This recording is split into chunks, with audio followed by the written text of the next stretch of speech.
Hi, I'm Sarah Chen, and this is the story of how I learned that sometimes family can be your worst enemy, especially in business. For 10 years, I poured my heart and soul into our family's small tech company, transforming it from a struggling startup into a $50 million enterprise.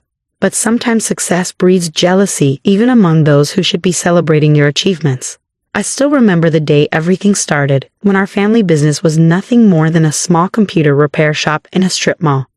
Dad had started it 20 years ago, and it was his pride and joy, even though it barely made enough to support our family. My sister, Emma, was always his favorite, the one who got straight A's and went to an elite business school.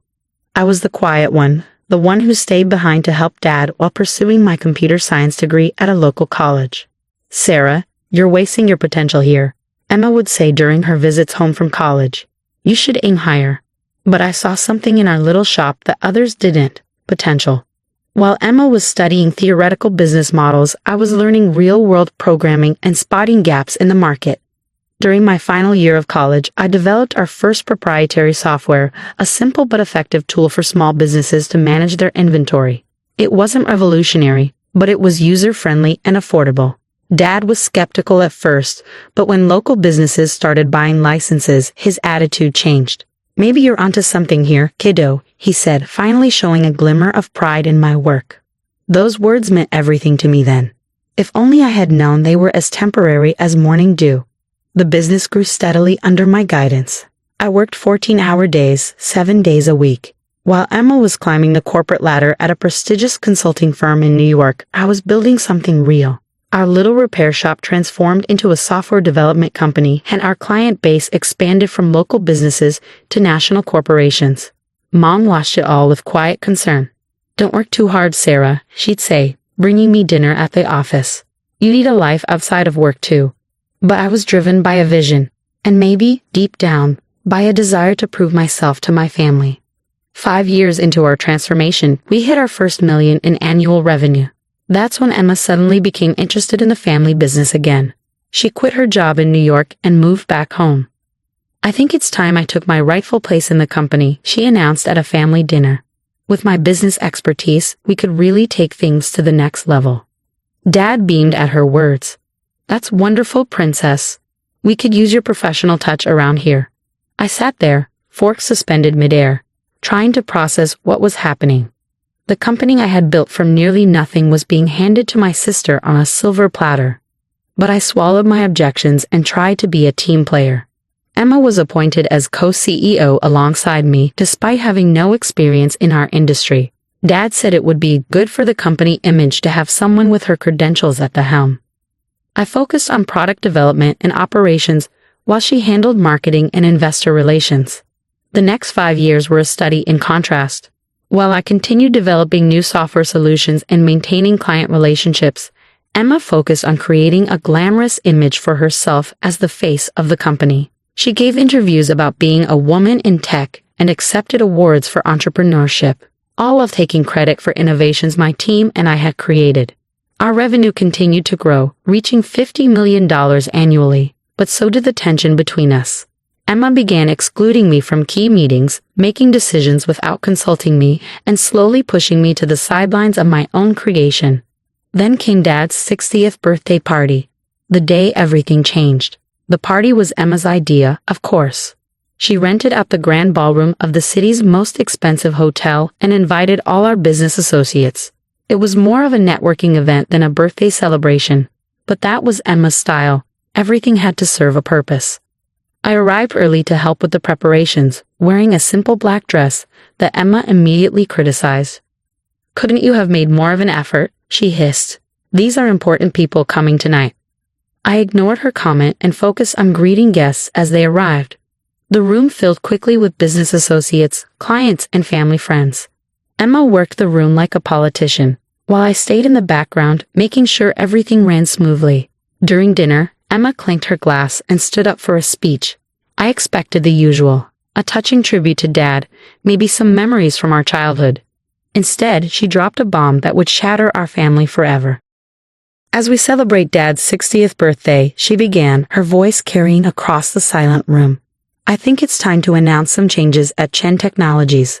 The board has agreed that the company needs unified leadership to move forward. My heart stopped. Board meetings? What board meetings? For too long, we've been held back by outdated thinking and resistance to change. Emma continued, her eyes fixing on me. That's why, effective immediately, I will be taking over as sole CEO. It's time for certain elements that are no longer serving our growth to step aside. The room erupted in murmurs. I sat there, frozen, as Emma continued her character assassination, disguised as a corporate announcement. Some people, she said, her voice dripping with false sympathy, are better suited to technical roles rather than leadership.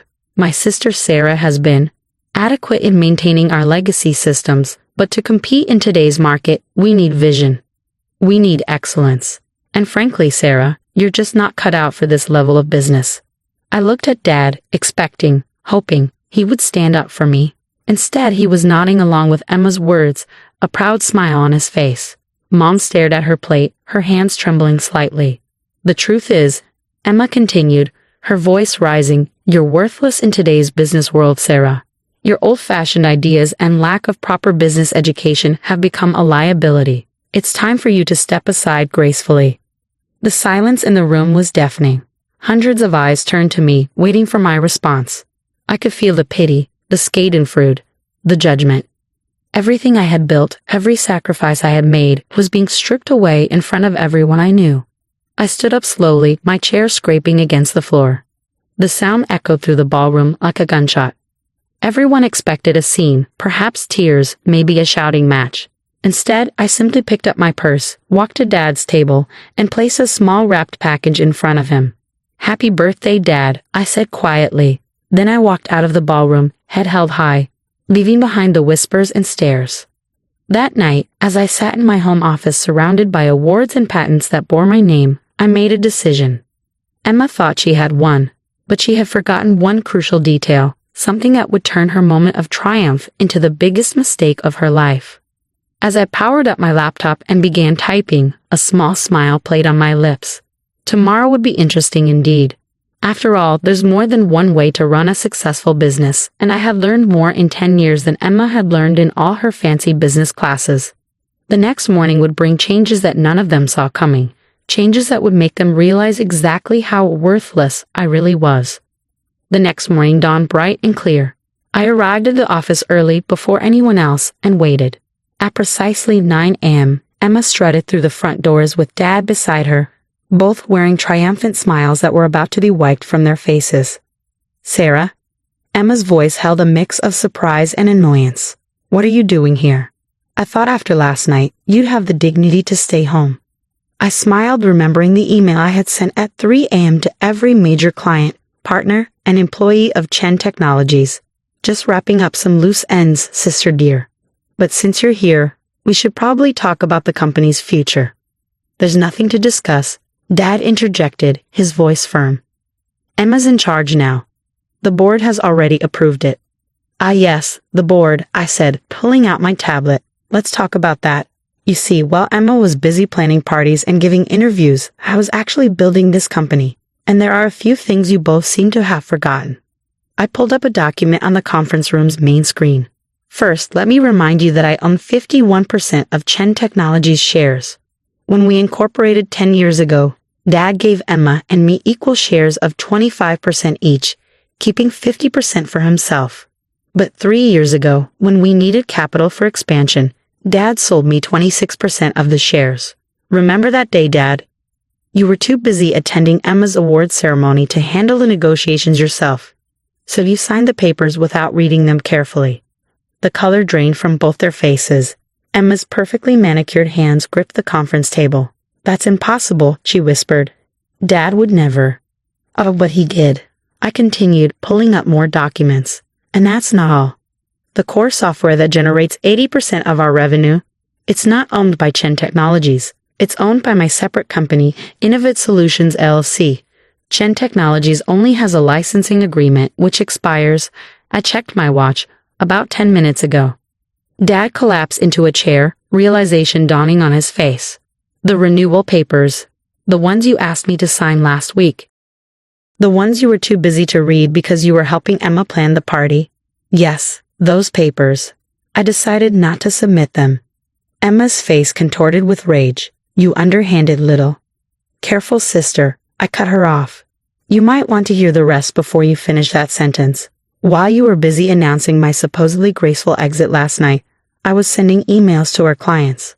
You see, most of our major clients have personal loyalty clauses in their contracts.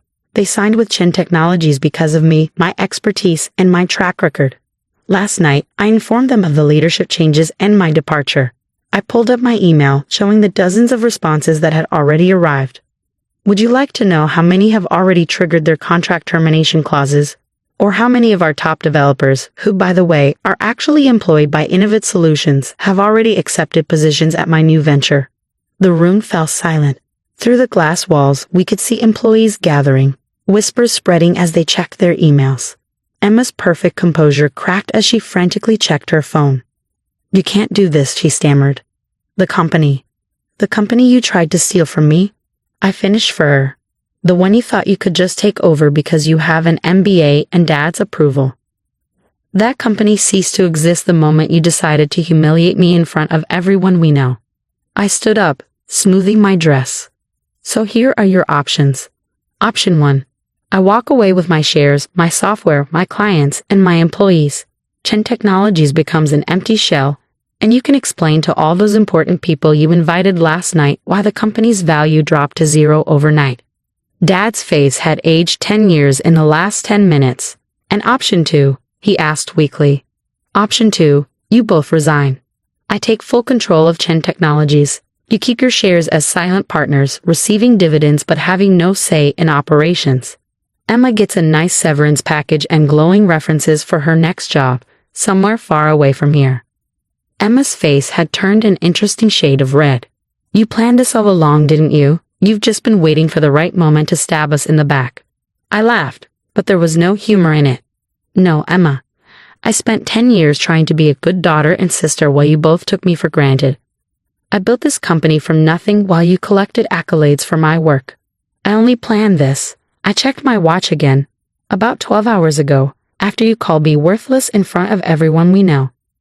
My phone buzzed, another client termination notice. Time's running out.